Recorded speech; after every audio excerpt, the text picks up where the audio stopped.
Well, hi everybody. It's been a little while since I recorded a video and I thought I'd pop in. I'm going to get back to that other concertina that I'm working on, but I wanted to show you this one right now and show you a strategy that I use to try and figure out what to do next.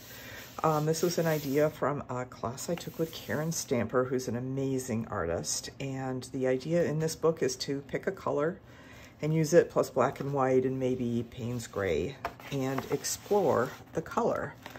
And you know, I did, you can cut stuff out of magazines or whatever, and it's just, it doesn't have to look beautiful or anything. It just needs to be an exploration, right? Because that's what these books are. We're exploring ideas. If we do what we know works already, then we don't grow. So we just keep on exploring. So that's what I'm doing here, and I just keep working on them until I'm happy with them. And I'm not completely sure about this page yet. You know, I've got this fabric. I sort of like it, sort of don't like it. I don't know. I can't really decide. Another thing that Karen suggests is annotating your pages, and I think that's a good idea. What do you like about each one? And of course, my pages keep falling off, or my notes keep falling off, but this one's sort of interesting. That's something I never would have done on my own, and I like all the different layers here. I really like this page. I like the pattern, the back and forth, the crisp white against the Payne's gray with the yellow in the background and the varying yellows that are even into grays. I like all of that about it. This page is interesting too. I like the kind of calm space in the middle. A lot of my paintings, if you look at them, have not much going on in the middle to nothing going on in the middle, and things are happening around the sides. These on the top are a little bit different for me, and I kind of dig that. So, you know, you just don't know. You just don't know what's going to interest you. Let's see, this page, I don't know. I struggled a lot with this page, and I like all the layers and things. This is really chunky. I don't know. I'll think about it some more. We'll see. Who knows? This one I kind of like. It's interesting. Orange is a funny color, I think. I really like orange, but it's really hard to get an orange that doesn't go peachy when it goes over something or gets a little bit of white in it to try and lighten it or anything like that. And you can see that that's happening here going over the yellow. You would kind of expect it over yellow, but in this case, it doesn't bother me. It's just something to know about the color. This is sort of interesting. It should maybe be broken a little bit more. I don't know. But anyway, you know, there's things I like, things I don't like. Same thing here. I really kind of like the strong white. There's a lot going on in some areas, not so much in others. I tried to put some collage in there and wasn't really a big fan, and that sort of disappeared for the most part. But it's all exploration, and that is fun. I like this one.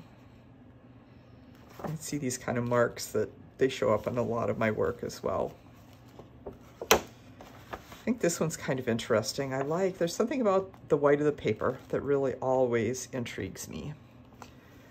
Little bits of my own work in various areas. Nice strong darks. I like these things about that. This one is interesting. The brown with the orange is really nice. Black, mark sprays, all of these things together. And now we're getting to the last. Well, no, this is one page that was kind of bothering me. So let me take this off of here and we'll talk about this. There's a lot going on here. The last thing I did was add these and then go over that a little bit with the white to try and break it down a little bit. The fluorescent orange is something that I really almost never do, and I like it. I think it's a lot. But there's a lot going on all over here, and I got to thinking maybe if I calm down this area a little bit, it would help. So even just putting my hand here, I think helps me to see that. And I think it should be probably white. So I took a piece of paper. It doesn't have to be white, right? You could use colored paper.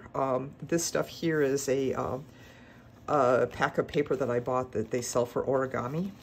And so there's like 50 different colors in the pack or something. So you can use stuff like that, or you could paint paper if you wanted to.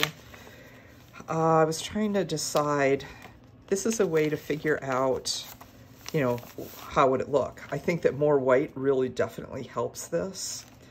I kind of wanted it to go over this a little bit as well, this bit of orange, but if I do that, it's getting awfully close to this bit here.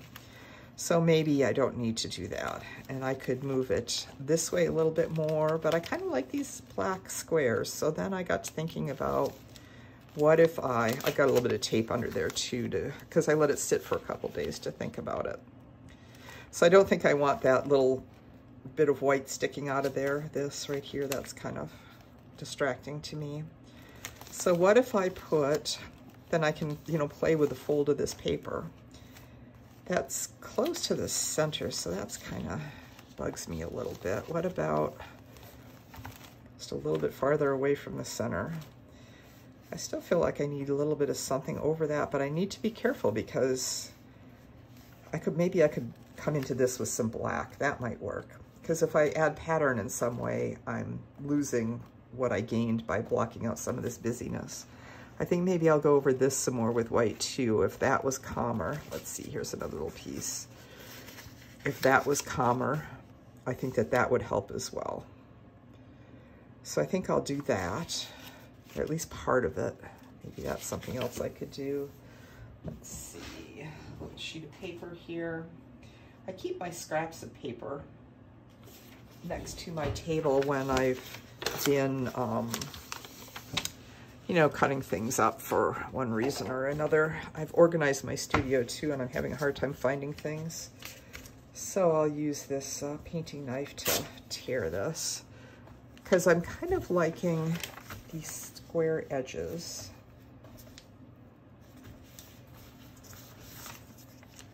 So we could look at that. If that was just a more solid white, it's probably still going to have some paint showing through, just like this one does.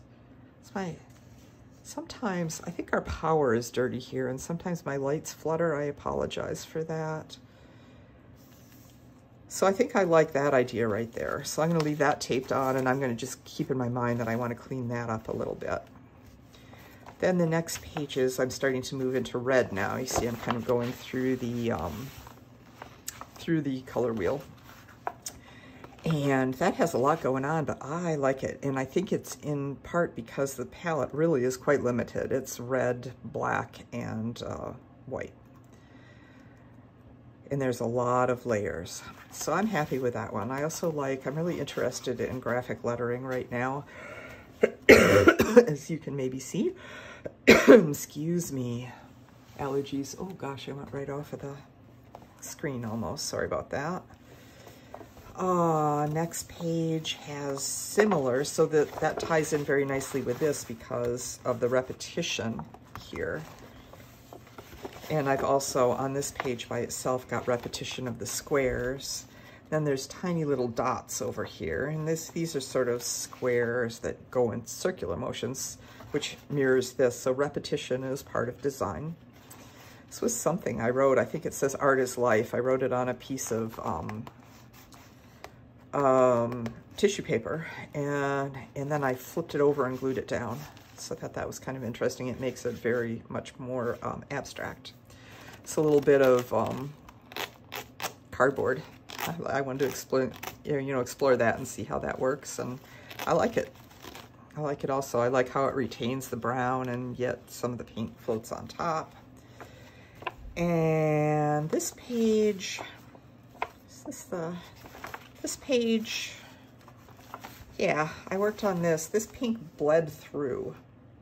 I'm pretty sure that bled through. I don't think I went over that. And that's bothering me. I think that would be better if that was more white. So I might go over that with some white again.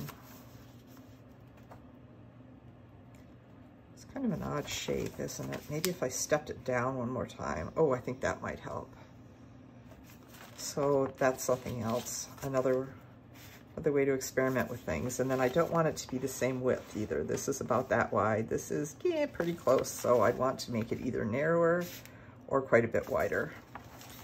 Over here, this was a page that really feels not done to me. There's some things that are happening that I like, some things that are happening that I don't like. And I was looking at this, I originally had this right here because I felt like there was too much going on, first of all, and there is. There's no, you know, like, where do I want my eye to go, right? This is basically my focal point.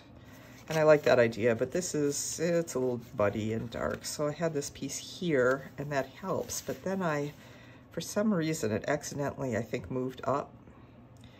And I like that right there. I think it blocks out some of the problem areas. I like that the circles are still coming through. We've still got some interesting things going on there. And I must have been using one specific brush because look at the widths on everything here. They're all very close to the same. So these are narrower, and the pink is still bleeding through that. That's interesting because it must not have been dry. I think that's what it is. Or it's maybe this paint pen. These Posca paint pens are not, they don't really dry. They can bleed through, in my experience. So I now know by playing with these pieces of paper, I have the next step. And that was what I wanted to share with you. It's a strategy.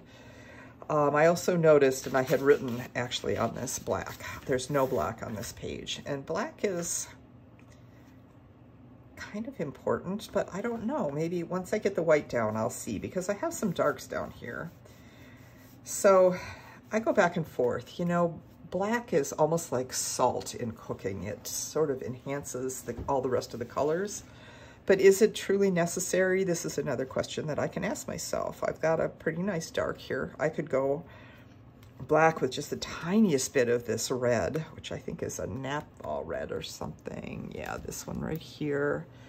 Quinacridone Crimson. And I read somewhere that it's not light fast, maybe, but it depends on the test. So I had sort of set it aside, and then I thought, you know, in a book, doesn't matter in a book. And if I use it on a painting, I will use it in layers, and so that probably won't matter either. But it's an interesting sort of a pink. So my red is moving into pink as I move down this way. Okay, so now I feel like I'm babbling. Why don't I wasn't really planning on adding some paint, but why don't I do that while I'm recording here? See if we can do something with this page. I was going to do it, but I wasn't going to do it on camera, but that's kind of the point of all of this. So, oops, there's the white. It's the trouble with organizing your studio, then you can't find anything anymore. So let's see, what do I have? That could be pretty interesting. A couple of swipes with that might give me a nice bit about that size. And it does fit into the tub of white. That's another problem. So let's just, I wanted to make sure that some of that circle continues to show through and some of that circle, but I want to overlap both of these as well. So I'm kind of running out of paint. This is another reason that I use this student grade, inexpensive Liquitex white and black. I can put it on nice and thick. It does have a tendency to be not as opaque as other whites. And sometimes I really like that, so that's one of the reasons I keep it around. But also, I can put it on thick and I can get textural. See how that pink is coming through? And that's all dry. I mean, I painted that on Friday, I think, and today is Tuesday. I'm not trying to get this perfect or anything, but I like the texture. Look at that. That's pretty cool. So I think I might leave that just like that. And we'll see how much of that bleeds through. And then I was thinking about putting this little step over here. So while I'm looking at this, let's make it kind of right to there.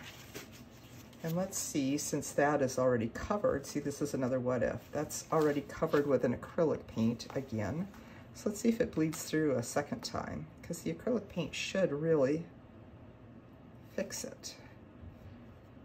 So this is part of,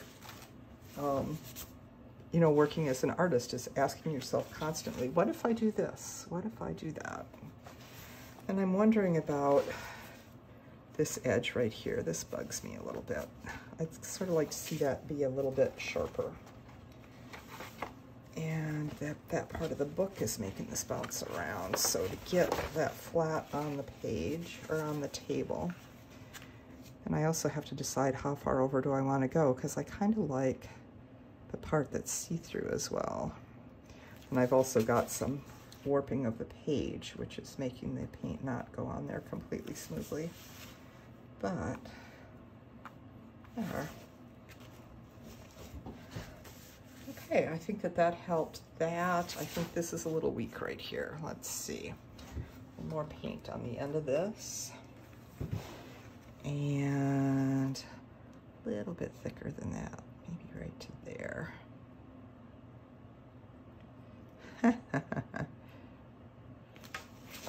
That's a dip in the page. And that is right what I want to get the paint into. So you got to kind of ask yourself at some point too, is like, how much do you want to fight your materials? It's another interesting question. Can I smooth this out? There, I would say I'm going to let that dry and see what happens. So thanks for tuning in. I'm going to move on next, I think, to the book that I've been working on in that series of videos. So look for that soon. Thanks for watching.